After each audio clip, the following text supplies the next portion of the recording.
Good evening everyone. स्वागत है आपका हमारे यूट्यूब चैनल पर। आज हम बीपीएससी, डीएसएसबी और यूजीसी नेट के तमाम महत्वपूर्ण प्रश्नों को देखेंगे। तो चलिए शुरू करते हैं। पहला प्रश्न है, अपभ्रंश से हिंदी के विकास की प्रक्रिया को किसने वैज्ञानिक रूप से स्पष्ट किया है? पहला ऑप्शन हो गया रामचंद्र शुक्ल, जॉर्ज ग्रियर्सन, सुनीति कुमार चटर्जी या फिर हजारी प्रसाद द्विवेदी। ठीक है, तो इसका सही जवाब हो जाएगा जॉर्ज ग्रियर्सन। इसका सही जवाब हो जाएगा जॉर्ज ग्रियर्सन। चलिए अगले प्रश्नों की ओर बढ़ते हैं। संध्या भाषा का प्रयोग सर्वाधिक किस साहित्य में मिलता है? नाथ साहित्य में, सिद्ध साहित्य में, जैन साहित्य में या फिर सूफी साहित्य में? ठीक है, तो इसका सही जवाब हो जाएगा सिद्ध साहित्य में। संध्या भाषा का प्रयोग सर्वाधिक सिद्ध साहित्य में मिलता है। चलिए अब अगले प्रश्नों की ओर बढ़ते हैं। प्रेमाख्यान काव्य परंपरा का विकास मुख्यतः किस प्रभाव से हुआ है? प्रेमाख्यान काव्य के बारे में यहाँ बात हो रही है। वैष्णव भक्ति, सूफी मत, शैव परंपरा या फिर बौद्ध धर्म? तो इसका सही जवाब हो जाएगा सूफी मत। ठीक है, सूफी मत इसका सही जवाब हो जाएगा। चलिए इसके जो प्रमुख कवि हैं, इनके प्रमुख कवि हैं जायसी जी हैं। आप लोग नोट करते हुए चलिएगा, बहुत ही अच्छा क्वेश्चन है और ये यूजीसी नेट में पूछा जाने वाला क्वेश्चन है। मंझन जी हैं, प्रमुख कवि हैं। चलिए अब अगले प्रश्न की ओर बढ़ते हैं। पद्मावत में चित्तौड़ किसका प्रतीक है? पद्मावत की बात हो रही है, चित्तौड़ किसका प्रतीक है? शक्ति का, आत्मा का, बुद्धि का या फिर अहंकार का? तो पद्मावत में चित्तौड़ जो है वो आत्मा का प्रतीक है। ठीक है, ये सूफी काव्य की विशेषता है इसमें, पद्मावत में। चलिए अब अगले प्रश्न की ओर बढ़ते हैं। आप लोग प्लीज नोट करते हुए चलिएगा, ये बहुत ही अच्छा क्वेश्चन है, बहुत ही इम्पोर्टेंट क्वेश्चन है। उम्मीद है आप लोगों को क्वेश्चन पसंद आ रहा होगा। रीतिकाल में नायिका भेद का सर्वाधिक व्यवस्थित वर्णन किस ग्रंथ में मिलता है? नायिका भेद के बारे में पूछ रहा है, तो काव्य प्रकाश में, रसिक प्रिया में, साहित्य दर्पण में या फिर काव्यादर्श में? तो इसका सही जवाब हो जाएगा रसिक प्रिया। रसिक प्रिया में रीतिकाल में नायिका भेद का सर्वाधिक व्यवस्थित वर्णन मिलता है रसिक प्रिया में। इनका जो रसिक प्रिया का रचना किसने किया था? तो केशव दास जी ने किया था। आप लोग नोट करते हुए चलिएगा, ये बार बार पूछा जाने वाला प्रश्न है कि रसिक प्रिया की रचना किसने की थी? तो केशव दास ने। नायिका भेद का इसमें वर्णन मिलता है और 1555 से लेकर 1617 ईस्वी तक केशव दास जी का समय था। आप इसको नोट कर लीजिएगा, बहुत ही इम्पोर्टेंट क्वेश्चन है, प्लीज। उम्मीद है आप लोगों ने नोट कर लिया होगा। चलिए अब अगले प्रश्न की ओर बढ़ते हैं। देव की काव्य शैली को किस नाम से जाना जाता है? देव की काव्य शैली को किस नाम से जाना जाता है? तो मुक्तक शैली, प्रबंध शैली, रीतिबद्ध शैली या फिर स्वच्छंद शैली? तो इसका सही जवाब हो जाएगा रीतिबद्ध शैली। ठीक है, और देव जो हैं रीतिकाल के प्रमुख कवि थे। देव जो हैं प्रमुख कवि थे रीतिकाल के प्रमुख कवि। आप लोग प्लीज इसको नोट करते हुए चलिएगा, क्वेश्चन के आगे में स्टार लगाकर, इससे आपको याद करने में आसानी होगी। चलिए अब अगले प्रश्न की ओर बढ़ते हैं। भारतेंदु युग को हिंदी नवजागरण कहने का मुख्य आधार क्या है?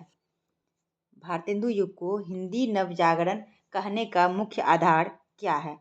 भाषा परिवर्तन, राष्ट्रीय चेतना, भक्ति आंदोलन या फिर अलंकार प्रयोग? ठीक है, यहाँ पे पूछा गया है कि भारतेंदु युग को, किसकी बात हो रही है? तो भारतेंदु युग की बात हो रही है, तो राष्ट्रीय चेतना इसका सही जवाब हो जाएगा। राष्ट्रीय चेतना इसका सही जवाब हो जाएगा। ठीक है, चलिए अब अगले प्रश्न की ओर बढ़ते हैं। द्विवेदी युग में सरस्वती पत्रिका का संपादन किसने किया था? पहला सवाल तो यहीं से बन जा रहा है कि सरस्वती का पत्रिका का युग कौन सा था, तो द्विवेदी युग था। तो जब द्विवेदी की बात हो रही है तो यहाँ पे महावीर प्रसाद द्विवेदी जी से होती है। ठीक है, तो इसका सही सीधा जवाब हो जाएगा कि द्विवेदी युग में सरस्वती पत्रिका का संपादन किसने किया था, तो महावीर प्रसाद द्विवेदी जी ने किया था। आपको ऐसे भी क्वेश्चन पूछ सकता है कि सरस्वती पत्रिका का संपादन किसने किया था, तो इसका सही जवाब हो जाएगा महावीर प्रसाद द्विवेदी ने। ठीक है, और उनका जो समय काल है 1864 से लेकर 1938 तक इनका समय काल रहा है, महावीर प्रसाद द्विवेदी जी का। उम्मीद है आप लोगों ने नोट कर लिया होगा। चलिए अब अगले प्रश्न की ओर बढ़ते हैं। रामचंद्र शुक्ल के अनुसार भक्ति आंदोलन का मूल कारण क्या था? रामचंद्र शुक्ल के अनुसार भक्ति आंदोलन का मूल कारण क्या था?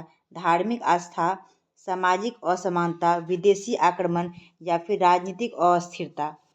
तो इसका सही जवाब हो जाएगा विदेशी आक्रमण। विदेशी आक्रमण के कारण ही भक्ति आंदोलन जो हुआ था वो।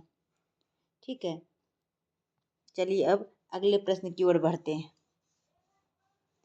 छायावाद को हिंदी का रोमांटिक आंदोलन किसने कहा था? हिंदी का रोमांटिक आंदोलन, बहुत ही अच्छा क्वेश्चन है, एग्जाम में ये आने वाला प्रश्न है कि छायावाद को। इसका पहला ऑप्शन है रामविलास शर्मा, नामवर सिंह, हजारी प्रसाद द्विवेदी या फिर नंद दुलारे वाजपेयी। तो इसका सही जवाब हो जाएगा नंद दुलारे वाजपेयी जी, इसका सही जवाब हो जाएगा। उम्मीद है आप लोगों को प्रश्न समझ में आ रहा होगा। अगर कुछ भी दिक्कत हो रहा होगा तो प्लीज़ आप लोग कमेंट करके बताइएगा, मैं उसको सुधार करने की कोशिश करूँगी।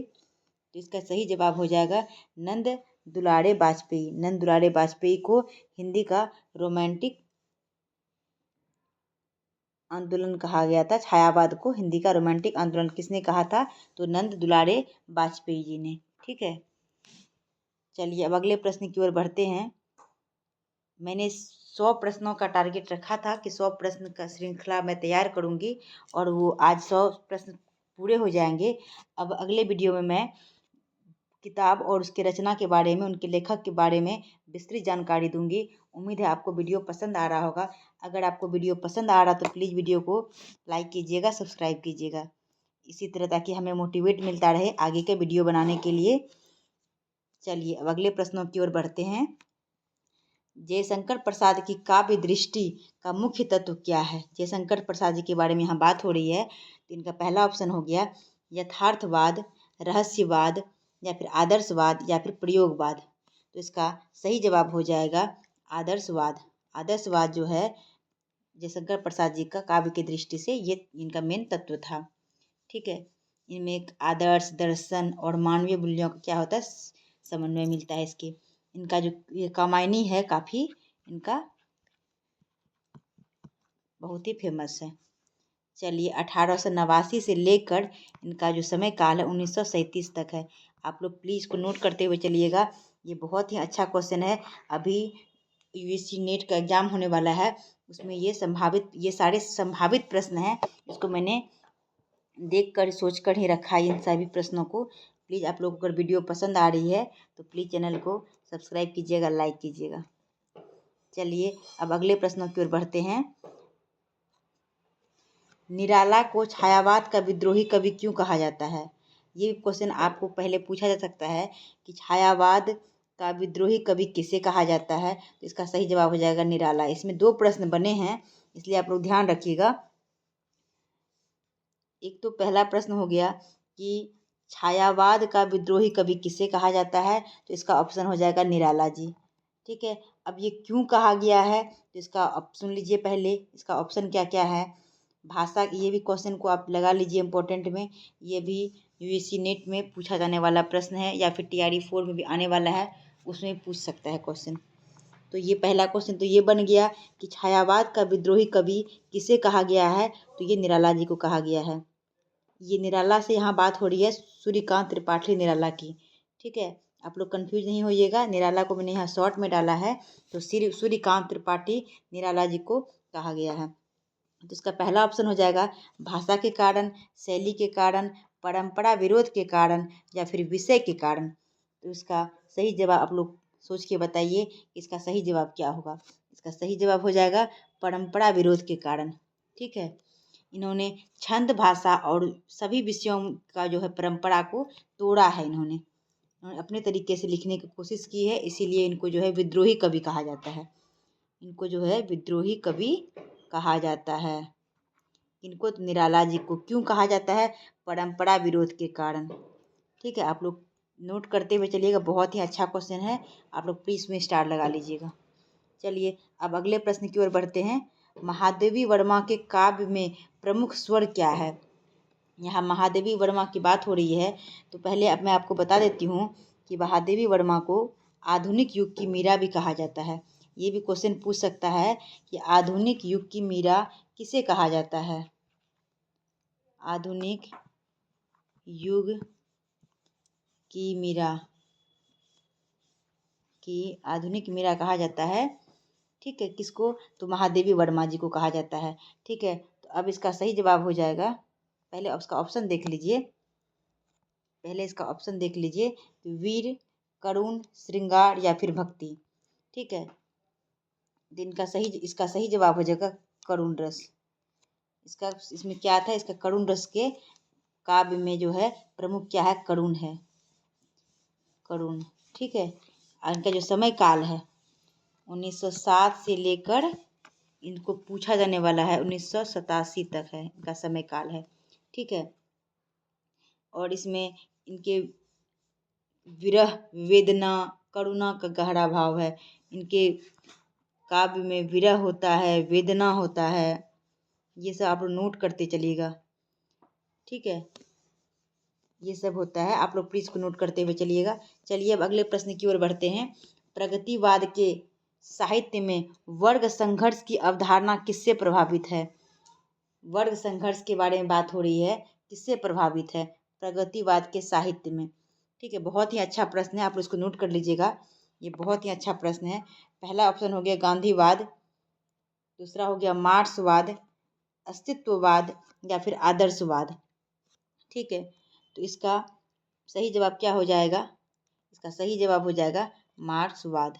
ठीक है, मार्क्सवाद का समय कब था? तो 1936 के बाद। प्रकृतिवाद के बाद किसका समय आया था? मार्क्सवाद का। प्रकृतिवाद के बाद आया था समय किसका? मार्क्सवाद का। ठीक है, प्रकृतिवाद के बाद आया था। ठीक है, और इसका मार्क्सवाद में किसने दिया था? तो कार्ल मार्क्स का सिद्धांत है इसमें। इसमें आप लोग इसको नोट करते हुए चलिएगा, कार्ल मार्क्स का सिद्धांत है यह। मार्क्सवाद में किसका सिद्धांत है? तो किसमें हुआ था? वर्ग शोषण जो भी हुआ था, मजदूर का आवाज़ उठाया गया था, किसान का, गरीब का आवाज़ इसमें बना था। गरीब तबके के लोग जो थे, गरीब, मजदूर, इन सब का आवाज़ उठाया गया था। किसने उठाया था? तो कार्ल मार्क्स ने। ठीक है, कार्ल मार्क्स ने। आप लोग प्लीज नोट करते हुए चलिएगा, कार्ल मार्क्स ने। ठीक है, बहुत ही अच्छा क्वेश्चन है, आप नोट करते हुए चलिएगा। कार्ल मार्क्स ने इसको आवाज़ उठाया था, कार्ल मार्क्स ने। आप लोग नोट करते हुए चलिएगा। ठीक है, कार्ल मार्क्स का सिद्धांत है ये, बहुत ही अच्छा क्वेश्चन है, आप लोग नोट करते हुए चलिएगा। चलिए अब अगले प्रश्न की ओर बढ़ते हैं। नागार्जुन को किस धारा का प्रमुख कवि माना जाता है? नागार्जुन की यहाँ बात हो रही है, नागार्जुन को किस धारा का प्रमुख कवि माना जाता है? पहला ऑप्शन हो गया छायावाद, प्रगतिवाद, नई कविता या फिर प्रयोगवाद। ठीक है, तो इसका सही जवाब क्या हो जाएगा? इसका सही जवाब हो जाएगा प्रगतिवाद। ठीक है, इसका सही जवाब हो जाएगा प्रकृतिवाद। इसका समय काल जो है 1911 से लेकर 1998 तक का इसका समय काल है, और ये यथार्थवादी कवि हैं। ये भी आप पूछता है, यथार्थवादी कवि में इनका नाम आता है, तो नागार्जुन का नाम आता है यथार्थवादी कवि में। इन्होंने समाज और राजनीति पर भी तीखा व्यंग किया था। ठीक है, चलिए अब अगले प्रश्न की ओर बढ़ते हैं। नई कविता में अस्तित्ववाद का प्रभाव किस कवि पर स्पष्ट है? अस्तित्ववाद के बारे में पूछा गया है, तो इसका पहला ऑप्शन है पंत, दूसरा अज्ञेय, प्रसाद या फिर दिनकर। तो इसका आप लोग सही जवाब बताइएगा, इसका सही जवाब क्या होगा? तो इसका सही जवाब हो जाएगा अज्ञेय। ठीक है, अज्ञेय जी का जो समय है 1911 से लेकर 1987 तक का इनका समय है और इन्होंने स्वतंत्रता पर ज़्यादा जोर दिया था। व्यक्ति की जो स्वतंत्रता होती है, व्यक्ति की स्वतंत्रता पर ज़्यादा जोर दिया था, स्वतंत्रता पर, ठीक है, ज़्यादा जोर दिया था। उम्मीद है आप लोगों को प्रश्न अच्छा लग रहा होगा, पसंद आ रहा होगा, समझ में आ रहा होगा। तो अगर आ रहा है तो प्लीज़ चैनल को सब्सक्राइब कीजिए, कमेंट करके बताइए कि आप लोगों को वीडियो कैसी लग रही है, ताकि हमें आगे वीडियो बनाने में और मोटिवेट हो सके हम लोग, तभी हम लोग नया वीडियो और डाल सके तो लगे कि हाँ आप लोगों को वीडियो पसंद आ रही है। चलिए अब अगले प्रश्न की ओर बढ़ते हैं। अज्ञेय द्वारा संपादित तार सप्तक का महत्व क्या है? यहाँ तार सप्तक के बारे में बात हो रही है कि तार सप्तक का महत्व क्या है। तो पहला ऑप्शन हो जाएगा छायावाद का अंत, नई कविता का आरंभ, प्रगतिवाद का विकास या फिर रीतिकाल का पुनर्जागरण। आप लोग बताइए इसका सही जवाब क्या हो जाएगा। इसका सही जवाब हो जाएगा नई कविता का आरंभ, ठीक है, इसका सही जवाब हो जाएगा। इसका जो रचनाकार हैं अज्ञेय जी हैं, ठीक है, तार सप्तक के रचनाकार कौन है? अज्ञेय जी हो गए, तार सप्तक के अज्ञेय हो गए, ठीक है। चलिए अब अगले प्रश्न की ओर बढ़ते हैं। हिंदी साहित्य का इतिहास लिखते समय रामचंद्र शुक्ल ने किस पद्धति को अपनाया था? यहाँ पूछ रहा किस पद्धति को अपनाया था, ठीक है। कालक्रम, विषय क्रम, आलोचनात्मक, ऐतिहासिक या मनोवैज्ञानिक। पूछ रहा कालक्रम पद्धति या फिर विषय क्रम या फिर आलोचनात्मक या फिर ऐतिहासिक, इनमें चारों में से किस पद्धति को अपनाया था? तो इसका सही जवाब हो जाएगा आलोचनात्मक ऐतिहासिक पद्धति को, ठीक है। यही उनकी सबसे बड़ी विशेषता है कि उन्होंने दोनों चीज़ों को समन्वित करते हुए लिखा था, हिंदी साहित्य का इतिहास लिखा था, जो कि 1929 में लिखा गया था, ठीक है। चलिए अब अगले प्रश्न की ओर बढ़ते हैं। हजारी प्रसाद द्विवेदी की आलोचना शैली किस विषय पर आधारित है? पूछ रहा है कि आलोचना शैली जो है किस पर आधारित है? मार्क्सवाद पर, सांस्कृतिक दृष्टिकोण पर, मनोविज्ञान पर या फिर प्रयोगवाद पर। हजारी प्रसाद द्विवेदी जी की यहाँ बात हो रही है, तो इनका जो आलोचना की शैली जो है ये किस पर आधारित है? इसका सही जवाब हो जाएगा सांस्कृतिक दृष्टिकोण, ठीक है। इन्होंने 1907 से लेकर 1979 तक अपना जीवन समय व्यतीत किए हैं, ठीक है। चलिए अब अगले प्रश्न की ओर बढ़ते हैं। उम्मीद है आप लोगों को वीडियो पसंद आ रही होगी। आज हमारी 100 प्रश्नों की श्रृंखला संपूर्ण हुई है।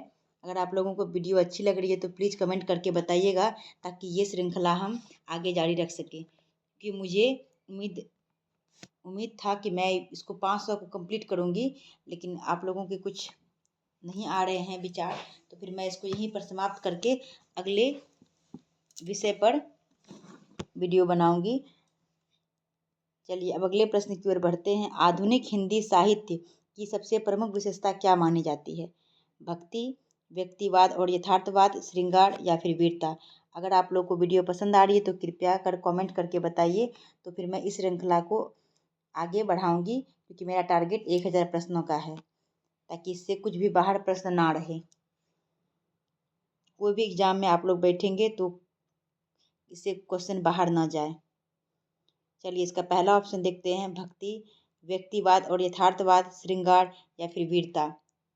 तो इसका सही जवाब हो जाएगा व्यक्तिवाद और यथार्थवाद। आधुनिक हिंदी साहित्य की सबसे बड़ी प्रमुख विशेषता क्या है? व्यक्तिवाद और यथार्थवाद, ठीक है। चलिए उम्मीद है आप लोगों को वीडियो पसंद आई होगी। आप लोग प्लीज़ वीडियो को देखकर कमेंट करके बताइएगा। Thank you.